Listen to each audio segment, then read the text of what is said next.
OMN hajjef habuqa unjenne OMN habad unjenne OMN yoo taate kama dhengadda Muhammad Said ka waan inni jimmata qofa bakka 99 waraaname dhiiga isaa awwaalesani beekan dhufne. Akkuma beeknu dhiyeenya kana dargaggoon Oromoo Muhammad Said haala sukkanneessaa ta'een ajjeefamuunsaa ni yaadatama.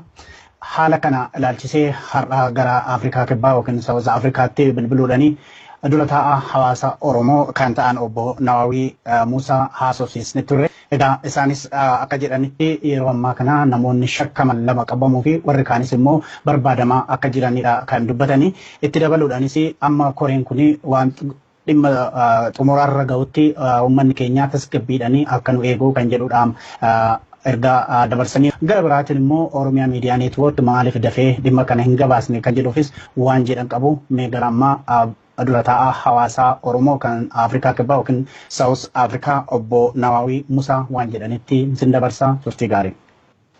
Hello, dura taa'aa. OMN kama dhengadda ijoolleen biyya Yamanitti namni 450 gubatu waa'ee jaraa dubbatu dhiise sani. Akkam jirtu daawwattoota keenya oduu gaddaa qabna.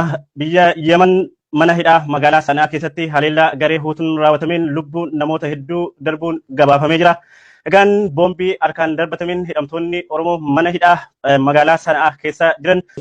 Beekamu dhimma Yemenitti wal qabatee lammiileen Itoophiyaa dhibbaata maallaqaaman duun isaanii ni yaadatama. Odeeffannoo waaree booda har'a bahin namooti baay'een dhumanii jiranii lammiileen qaamaa miidhamanis lakkoofsaanii guddaa akka ta'edha. Bal'inaan kan hubatamu jiru naannoo 450 olitti himamaa. Kan daawwachaa jirtan OMN irraa kan isin dabarsaa jirru qophii keenya addaati. Qophii addaa har'aa wajjin haala dhumaatii ilmaan Oromoo biyya Yemen magaalaa Sanaa mana hidhaa keessatti ilmaan Oromoo mudate.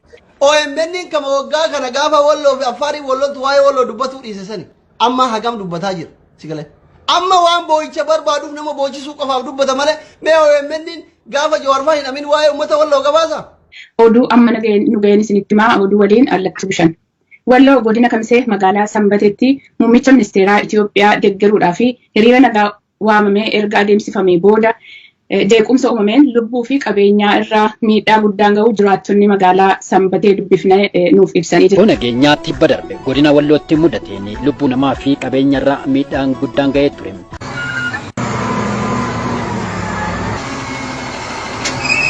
Hayyagaa kabajamtoota daawwattoota keenyaa kan daawwachaa turtan guyyaa har'aa jumlaadhaan waraanni raayyaa ittisa biyyaa lola gaggeessan uummata keenya namoota nagaa uummata keenya Oromoo Walloorraa ajjeesuudhaan jumlaadhaan bakka tokkotti kan awwaaledha. Mee obbo Dajanirraan eegalamee obbo Dajanee weerara hidhamtoota liyyuu haayil naannoo Amaaraa uummata keenya Walloo ajjeechaa gubiinsa manaa fi akkasumas. Daawwattoota OMN oduu amma nu dhaqqabe qabna.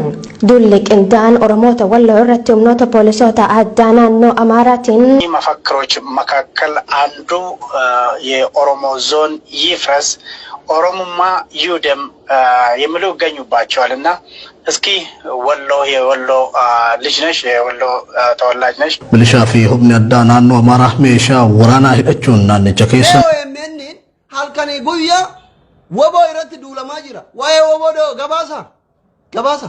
Mootummaan duula Oromummaa caccabsuu erga labseen booda opereeshinii sakatta'insa waraana bilisummaa Oromoo jedhuun humna waraanaa isaa lixaa fi kibba Oromiyaatti bobbaasuun lubbuu qaalii dhala Oromoo du'aan dhabamsiisaatii ture. Shuuf OMN tuffii inni kan murnaa ta'u tuffii inni namaaf qabu. Haa ta'u garuu aarree osoo hin ta'in aarsineeti gammo'anne. Xiyyii keessa seennee osoo hin ta'in rifachiifneeti gammo'anne.